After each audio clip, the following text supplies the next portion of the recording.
Okey, konsep yang seterusnya adalah melibatkan bilangan mol dan isi padu gas. Maknanya bila dia melibatkan isi padu gas, so kita gunakan formula apa? Kita gunakan formula yang ini, iaitu bilangan mol sama dengan isi padu gas bahagi dengan isi padu molar. Okey, apa itu isi padu molar? Okey, apa itu isi padu molar? Isi padu molar ialah isi padu yang ditempati oleh 1 mol gas. So, ada dua keadaan, iaitu pada STP dan juga pada keadaan bilik. So, STP tu apa? STP ialah singkatan bagi suhu dan tekanan piawai. So, bila STP, isi padu molar ialah 22.4 dm3 mol negatif 1. Kalau pada keadaan bilik, isi padu molar dia adalah 24 dm3 mol negatif 1. So, tengok soalan guna STP ataupun pada keadaan bilik. Okey, jadi ini adalah formula dia. Isi padu unit dia dalam dm3. Okey, isi padu molar unit dia dalam dm3 mol negatif 1. So, bilangan mol unit dia adalah mol. Okey, ini cara nak cari bila diberi isi padu gas. So, isi padu molar tu ada dua. Satu pada STP iaitu 22.4, satu pada suhu bilik sama dengan 24 dm3 mol negatif 1. Itu adalah unit dia. Okey, contoh soalan. Okey, senang je ni.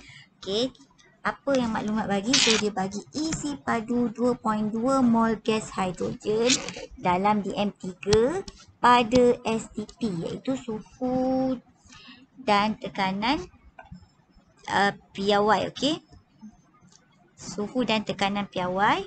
Okey, so kita tahu suhu tekanan piawai kita guna 22.4 dm3 mol negatif 1. Okey, apa maklumat yang dia bagi? So, kalau isi padu, so dia nak cari hitung isi padu. Maknanya dia nak cari V. So, dia bagi apa? Dia bagi mol. Ini adalah bilangan mol. Okey, so gunakan formula apa? Bilangan mol sama dengan isi padu bagi dengan isi padu molar. Okey, isi padu molar. Okey, so dia dah bagi bilangan mol sama dengan 2.5. So, kita nak cari apa? Kita nak cari V. Okey, isi padu molar dia pada STP. So, 22.4.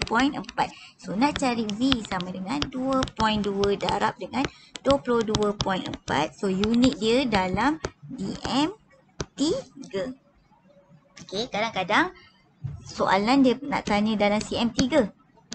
So, kalau dalam cm3, kita nak tukarkan dm3 tukar ke cm3.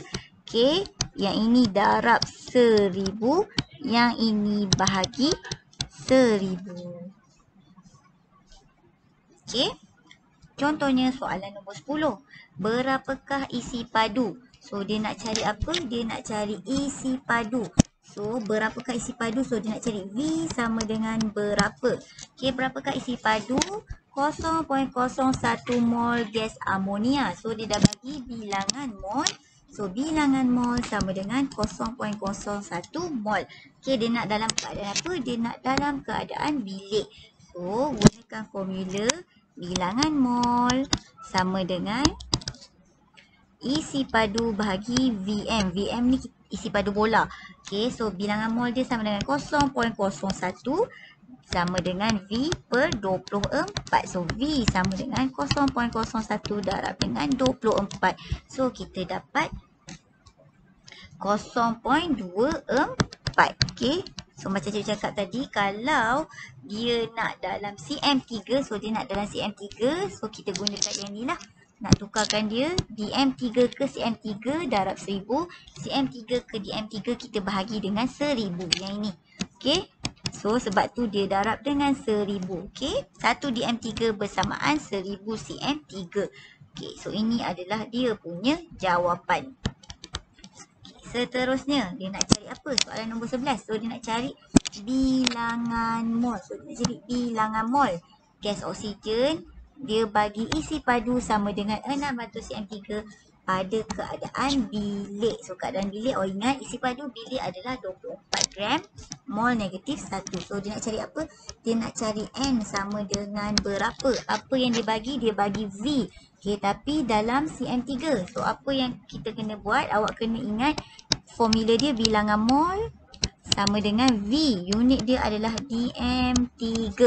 Okay, bahagi Vm. So unit dia adalah mol dm negatif dm3 mol negatif 1. So dm3 mol negatif 1. So unit dia mesti dalam dm. Kalau dia bagi dalam cm, awak kena buat apa? Tukarkan dulu kepada dm3. So kena tukarkan 600. Sebab tu kita kena tukarkan 600 cm jadi dm3. Tukarkan dengan cara apa? So kita kena bahagi dengan 1000. Okay, so awak dapat 0.6. So bilangan mol, nak cari bilangan mol, dia dah bagi 0.6. Mana dapat? Sebab ni kena tukarkan kepada dm3. So bahagi dengan 24. So kita dapatlah bilangan mol dia sama dengan berapa. Okay, kalau dia bagi dengan cm3, ingat kena tukar dulu kepada dm3. Ingat yang ni, dm3 ke cm3 darab 1000, cm3 ke dm3 bahagi 1000. Okay. So, habis tentang konsep bilangan mol dan isi padu gas. Okay, sila jawab soalan aktiviti 3.7 semua. Okay.